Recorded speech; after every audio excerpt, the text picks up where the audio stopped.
Good morning, everybody. Happy Monday. It's June 9th, 2025. Great to be with all of you today. My name is Bob Lang, and it's time for our Daily Bites. We talk a little bit about the markets, what happened last week, maybe what's happening right now, and what we may looking forward to later on this week. So markets had a really strong week, first trading week of June. Up nicely. The Russell 2000 small caps, very notable, up over 3.3% on the week. That was very impressive move, but it is still, the index is still in the red in 2025, with about 2 weeks left to go in the first half of the year. Second quarter will be over on June 30th. So that's a Monday. So we'll have to see how things go over the next 2 weeks, and maybe another couple of strong weeks for the small caps can close that deficit and maybe at least get to the flat line by the end of the second quarter. And for as it is right now, the SP 500 and the Nasdaq are knocking on the door of all-time highs. Let's take a look at that Nasdaq here real quick. Nasdaq, you can see here, all-time high is about 22.5. We're at 21.7, so 2.5%, 2 to 2.5% to get to an all-time high for the Nasdaq. Take a look at the chart here. You can see the index has been in a beautiful uptrend here, but again, we've run into resistance at that all-time high. We're not quite overbought yet. We are somewhat overbought, but not too overbought. We're still below 70% on the RSI. Money flow has been good. With percent R has been real strong here. MACD has also been in the green, so we've had some good prints on volume as well too. So this is a very healthy looking index right here. S&P 500. Let's take a look at that. SPX here.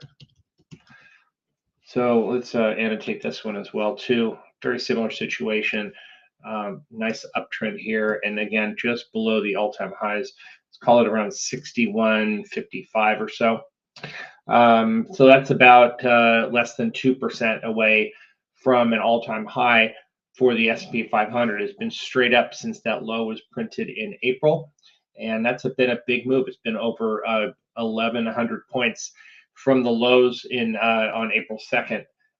Liberation Day, I guess that was the low that was printed on April 2nd, April 3rd, and we've made a nice series of higher highs and higher lows. And for whatever reason, the market rallied. We don't really care, right? All we care about is identifying the trends and the patterns that we're seeing in the chart, and going with those trends. So if you see a pattern of higher highs and higher lows, it's an uptrend, folks. If you see a pattern of lower highs, lower lows like you had here, it's a downtrend, folks. So you don't have to make it any more difficult on yourself to try and determine what direction you want to go into. And when we have these down moves like this, they're rather sharp and painful and quick. And if you don't jump on board and add some protection very, very quickly, you're going to get knocked around quite a bit. But we know that these downtrend moves don't last too long, and this one only lasts for about a couple of weeks, 3 weeks or so, and then we got right back on the horse and started moving right back up again. So Bitcoin is doing really well today. It's up to 107,000, up about 1% today. Gold not so up today. We have a little bit of a bump in crude oil. Nasdaq futures up about 12. S&P futures up 8. Dow futures doing better today this morning. We don't have a whole heck of a lot on the calendar today or this week, other than a few big earnings. We have Oracle coming out later in the week, Adobe, and RH. On the economics front, however, we do have the inflation reports for May coming out. We have CPI coming out tomorrow, I believe, and the PPI coming out on Wednesday. So these things we have to pay very close attention to. Now, last week's jobs report, labor report, let's talk about that for a minute. Came in a little bit stronger than expected. Also on the hot side was Average hourly earnings came in a little bit hotter than expected. It came in at 0.4 versus 0.3 expected. So that's a hot number that the Fed is going to have to consider. Now, Chairman Jay Powell has been talking over the past, 4 to 5 months, saying that, we really haven't seen a lot of the inflation coming in from the jobs reports and so forth. But this is one that's an outlier here that maybe they have to be watching carefully. It's not necessarily one that they have to be concerned about right away, but certainly one they have to keep an eye on, because our average hourly average hourly earnings, if it gets out of control and starts rising up quite severely, you can certainly see the Fed continue to dial it back a little bit and maybe possibly even consider a rate hike. Now, I was looking at the Fed funds futures. I guess some would look at this as being comical, but I'm looking at the Fed funds futures for June and July. So June is a 99.9% chance that they stay where they're at. July is about an 85% chance that they stay where they're at. Earlier this morning, it was actually, this is on the other side. It was a 0.1% chance of a rate hike. That's reversed now to a 1.1% chance of a rate cut. So very, very low probabilities. So if you're looking for the first rate cut that's being priced in by the Fed funds futures, it would be September. And you can see here that the Fed funds futures are saying that it's about a 60% chance, 52 and 7, about a 60% chance of a rate cut, first rate cut in September. Next rate cut would be coming in December. And that's about about a 60% chance of a second rate cut to bring the funds rate down to 3.75 from 4.25. So one cut here, one cut there. That's at least what the Fed funds futures are looking at. Now, of course, we have a Fed meeting next week, 17th and 18th of June. Right before the holiday. Don't forget, next Thursday is a holiday for Juneteenth.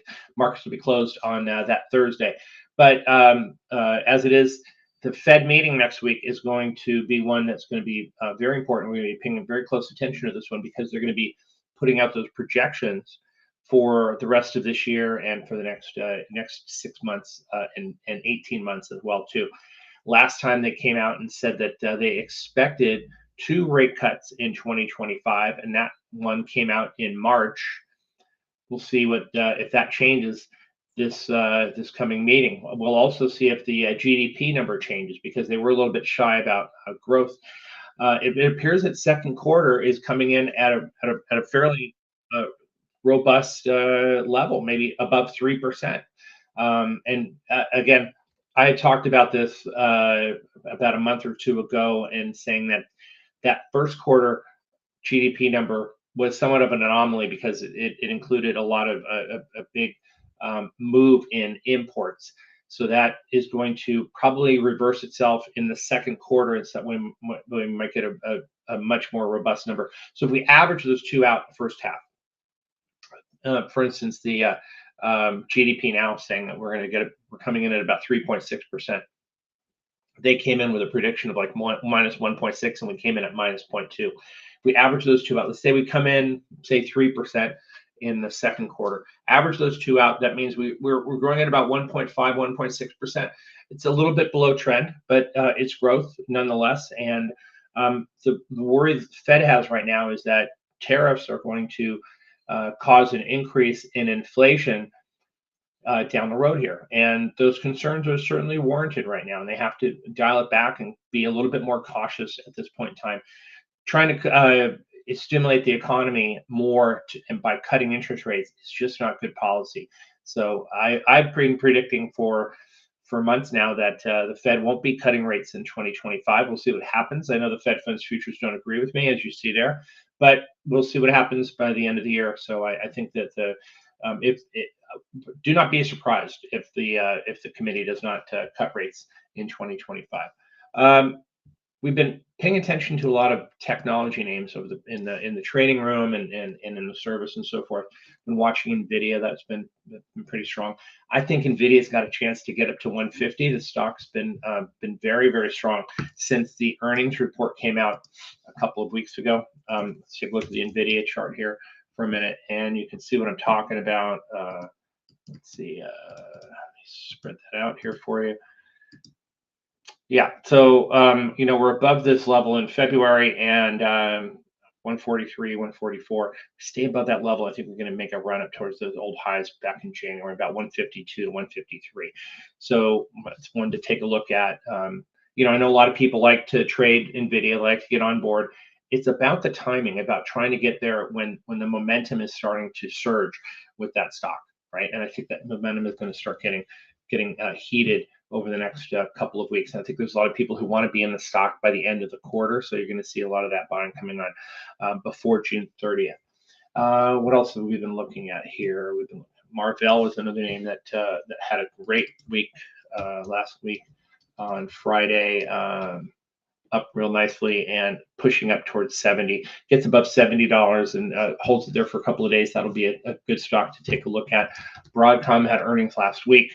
It fell hard, and we'll see if this thing can bounce back. If it bounces back above the highs from Friday, which is about 255, bounces back the next few days and confirms it, then that's going to be a stock you want to get on as well too. So Palantir is another one we've been playing here. Had a terrible day on Thursday, bounced back on Friday, and is gapped up and closed right near the opening levels from Thursday. So that one I'm watching very, very carefully as well too. Circle, of course, was an IPO that came out on Thursday that is doing extremely well. It's up again this morning, catching a lot of people by surprise here. CoreWeave is one that we had been on for a while there, and that's doing extremely well too. Coinbase is doing well this morning, up $6 as we see that Bitcoin names are doing real nicely. So take it slow today as usual. Keep some protection on. Keep a lot of cash in your accounts and be ready for any opportunities to come along. We may be doing a daily bites here on Thursday. I'm going to be out of town for a couple of days from Thursday through Sunday, but should be able to get a daily bites in for you again on Thursday. So thanks again for spending a little bit of time with me. Good luck today. And if you're in the chat room, I'll see you there a little bit later on today as well. And what a great French Open yesterday. I don't know if any of you are tennis fans, but I'm a huge tennis fan. I play tennis as well too. What an amazing match that was between Carlos Alcaraz and Yannick Sinner yesterday. Big 5-setter, went into a tiebreaker at the end of the match. It's just amazing. I'm exhausted from watching the match as well too. So I'm sure some of you enjoyed that if you watched it. So thanks again, everyone. Have a great day, and I'll see you guys all back on Thursday. Take care. Bye.